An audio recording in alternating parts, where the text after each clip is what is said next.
Do you think that President Trump is being judged fairly? No, actually, that's an unfair question, because you're asking me to pass judgment on the press's treating of the President of the United States. It may be unfair, but numerous times you've commented and criticized or contradicted what the president says. So do you think he's being judged fairly? Well, it depends on what you mean. I work in the White House, and I believe that everyone there is doing everything they possibly can to do what they need to do. So, Dr. Fauci, you said as late, and I got a newspaper article that as late as March 31st, there was no consensus on wearing masks. And the president, as you know, relies on your expertise. Do you now regret not advising people more forcefully to wear masks earlier? Okay, we're going to play that game. Let me explain to you what happened back then. Should be a yes or a no. No, there's more than a yes or no by the tone of your question. I don't regret that, because let me explain to you what happened.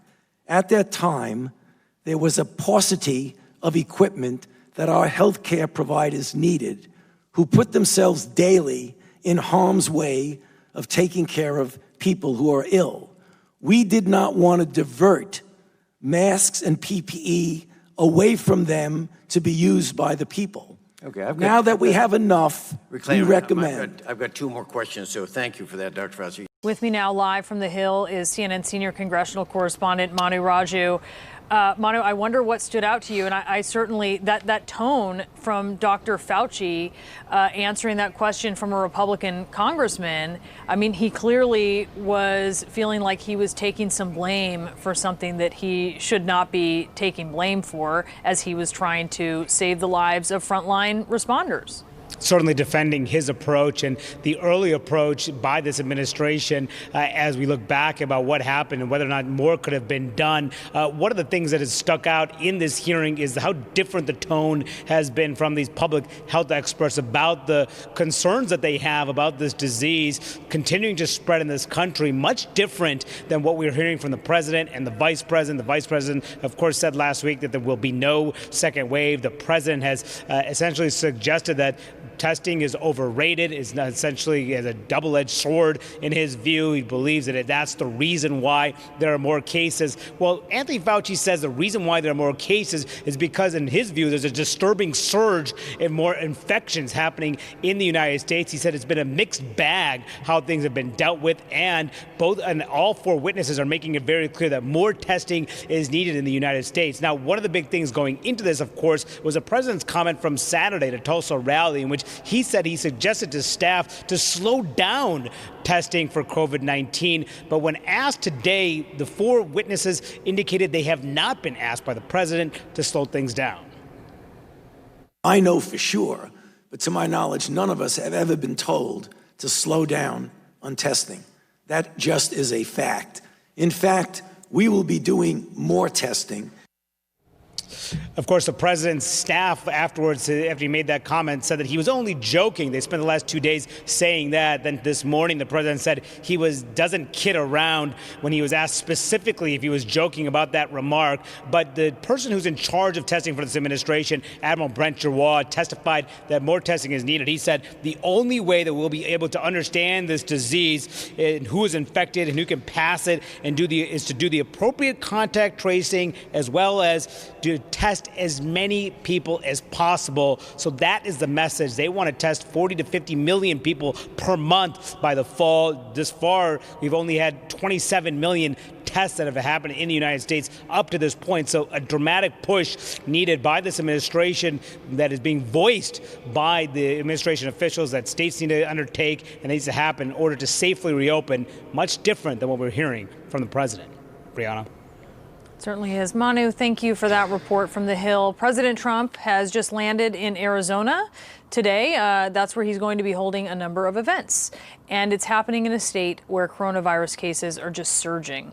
After making a stop at the border wall, he heads to Phoenix to address thousands of young supporters inside of a church. No masks required for that event, which the mayor says violates safety rules against large gatherings. All of this happening in a state that is quickly becoming a hotspot for the coronavirus outbreak. Today, setting a new single-day record with more than 3,500 new cases and 42 deaths. Before leaving for Arizona, President Trump insisting he was serious when he said he asked his administration to slow down coronavirus testing. Of course, this contradicts claims from his top advisors who say the president was just joking. It was a comment that he made in jest. It's a comment that he made in passing. You know, it was tongue-in-cheek. Come on now. That was tongue-in-cheek. Please. I don't know that it was tongue-in-cheek at all. I know it was tongue-in-cheek. He has said similar things for months. Tongue-in-cheek. He has said similar things for months. It was clearly, I understand that there's not much of a sense of humor at CNN Center, but the president was joking. I'm not surprised that you're either unable or unwilling to understand that the president had a tongue-in-cheek remark there. I don't kid. Let me just tell you. Let me make it clear.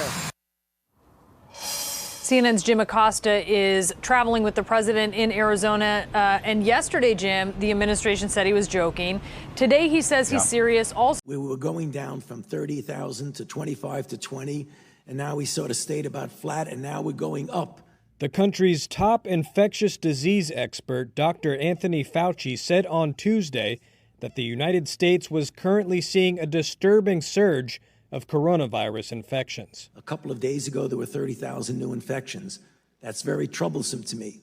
A Reuters analysis found that the U.S. saw a 25% increase in new cases of COVID-19 last week compared to the week prior, with Florida, Texas, and Arizona experiencing record spikes in new infections. Right now, the next couple of weeks are going to be critical in our ability to address those surgings that we're seeing in Florida, in Texas, in Arizona, and in other states. They're not the only ones that are having a difficulty.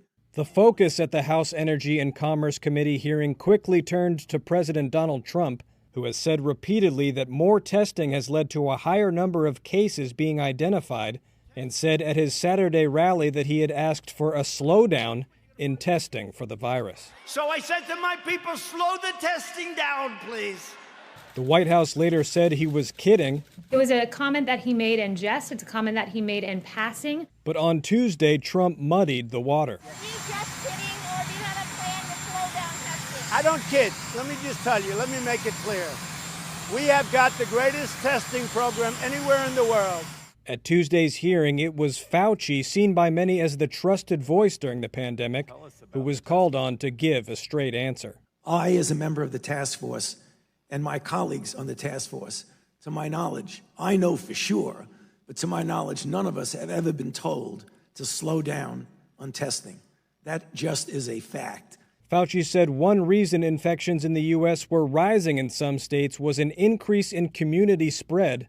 He and other experts had warned that reopening too soon could lead to a fresh wave of infections, but confronted with the fact that several states, many of them in the South, have relaxed social distancing rules, Fauci offered his best advice considering the circumstances. I'll say it yet again, that you should not congregate in crowds.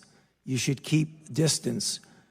And even though many people, for a variety of reasons, do not listen to the, not suggestion, but plea to not congregate in crowds, some people are going to do that anyway. If you do, please wear a mask in a demonstration or in a rally or wherever you are. So plan A, don't go in a crowd. Plan B, if you do, make sure you wear a mask. U.S. health officials said recently that states seeing a spike in COVID-19 cases may need to reimpose restrictions similar to what was implemented in March. This week, California and Texas both reported over 5,000 new infections in a single day. Arizona and Nevada have also reported record increases in new cases this week. after recording all-time highs last. Please. I don't know that it was tongue in cheek at all. I know it was he tongue has in cheek. said similar That's things news for you. months. Tongue in He has cheek. said similar things for months. It was clearly, I understand that there's not much of a sense of humor at CNN Center, but the president was joking. I'm not surprised that you're either unable or unwilling to understand that the president had a tongue in cheek remark there. I don't kid. Let me just tell you. Let me make it clear. CNN's Jim Acosta is traveling with the president in Arizona. And yesterday, Jim, the administration said he was joking. Today, he says he's serious. Also today, his top health officials are saying they haven't been asked to slow testing. Set this straight for us, because heads are spinning trying to figure this out. Yeah. I'm not sure we have enough time to set it straight, Brianna, but you're right. This has been tying the president and his top advisors into knots over the last couple of days. We can tell you that the president just arrived here in Yuma, Arizona. He's going to be making a trip out to the border in just a short time from now to go check on the progress of his border wall that's being built along the border of the U.S. and Mexico. Kayleigh McEnany, the White House press secretary, was just asked about this during a gaggle on Air Force One. She is trying to clean up the president's cleanup of his comments from Saturday. And she said just a few moments ago that when the president said earlier today, I don't kid, he was trying to make a serious point, she says, about the importance of testing. And so those are the latest comments coming from the White House press secretary. But as Mana was just laying out, and as you just laid out a few moments ago, they are essentially in cleanup mode right now. They're in damage control mode right now because, as the president said on Saturday, he instructed officials inside the administration to slow down testing. In the aftermath of that comment, which has been turned into political ads already by the president's adversaries, we've seen the White House press secretary say the president was just saying that in jest. We saw Peter Navarro, the trade advisor, saying the president was saying that tongue in cheek. And then the president comes out this morning on the South Lawn of the White House and says, I don't kid. Now, one thing we should point out, Brianna, is that the president and his top aides have used this kidding excuse in the past. When the president said, I am the chosen one, back in 2019, he later tweeted that he was just kidding about that. When the president suggested that Americans inject themselves with disinfectant to warn off the coronavirus, he said the next day that he was just being sarcastic about that. And so when the president says this morning on the South Lawn of the White House, I don't kid, he's obviously not telling the truth. He's lying there because he has used that excuse in the past. That is, of course, Brianna, whether that depends on whether those statements that he made in the past were falsehoods when he was saying he was kidding about recent, and past controversial comments. The other thing we should point out is as the president heads out to the border wall later on this afternoon, he's going to be checking on a border wall that only amounts to about 200 miles of border wall that has been constructed during the Trump administration. It is in most cases replacing existing wall or augmenting wall or border fencing that was already in case. There's really only been a few miles of actual new wall that has been built during the Trump administration. And so we'll hear from the president in just a short while from now while he meets with border authorities, and we'll have more on that as it develops, Brianna. All right, Jim, in Yuma, thank you. Joining me now is Dr. James Phillips, physician and assistant professor at George Washington University Hospital. He's also a CNN medical analyst. Doctor, thanks for being with us. Always good to see you.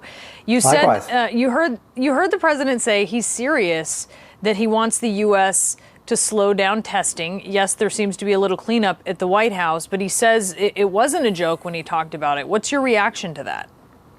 I want a clear answer as a citizen, as a constituent, as someone the president works for. I would like to know the truth, that if he did say that, to whom did he say it? 4 people have said it wasn't them, but there are others, Secretary Azar, some other folks that maybe he was referring to. And if he's going to say something so idiotic and so contrary to the things that we've been working so hard to do, I think that we deserve answers as citizens. As a doctor, it's just absolutely alarming. Yeah, because what would it mean to slow testing with the goal of, affecting numbers and trying to make it look like there are less cases? What would the goal be there? Yeah, this isn't the first time that this administration has made comments that make it clear to the public that they believe that lower numbers are better for them politically. And I don't understand that. I think that the strength that they could be showing is in wanting to get more testing, preventing more disease. You know, the two fronts that we use as physicians and, you know, my partners in infection control are to test so that we can know who has the disease, but even more importantly is infection prevention measures, which is simply wearing a mask and washing your hands and staying away from other people. And unfortunately, the president and his leadership style, he just doesn't want any of that to be something that we abide by.